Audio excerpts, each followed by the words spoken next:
Thanks, Chair. Good morning. To what extent, just following on from the last question really, before pushing on with mine, to what extent do Visit Scotland collaborate with neighbouring groups in England and Wales? Yep, so we, so UK Sport, again, I think you've had this before, but UK Sport have home countries meetings, so we regularly work with Wales and England, Northern Ireland, mainly through Scottish Government. There was then the engagement through DCMS on some of the biggest events, so the UEFA Euros football would be the example. And then I guess we do have a network through organisations such as Visit Britain as well that we would engage with. So I think we're in quite regular engagement with the other home nations. Is there a collective appetite to draw those large international events across the UK?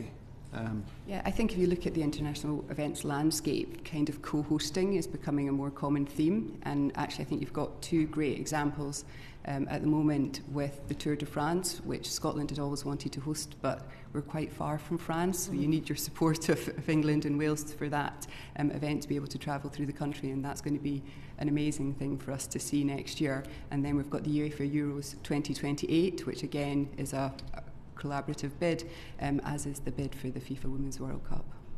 Thank you. From an Events Scotland perspective, what are the main things you'd like to see covered in a UK government major events strategy?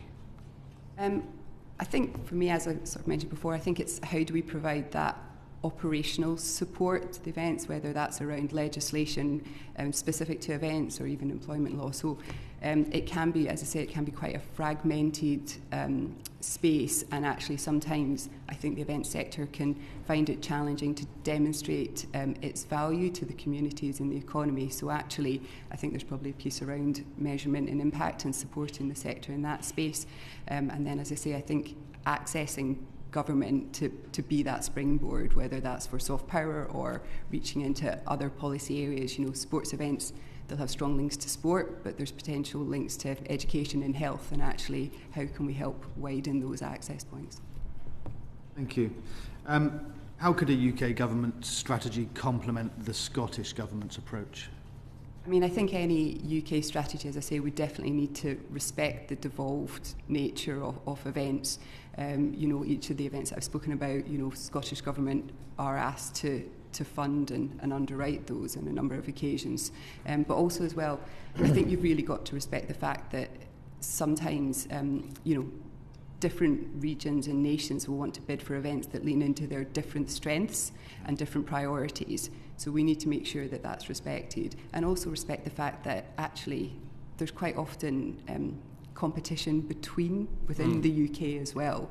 You can't take out competition. If you've got the National Road Cycling Championships, it can only take place within the UK, so that competition will be in the UK. And I know within other kind of sectors such as business events, that natural competition within a nation is much more common. So I don't think it can look to control that competition as well, but probably encourage collaboration. Thank you. Just on that,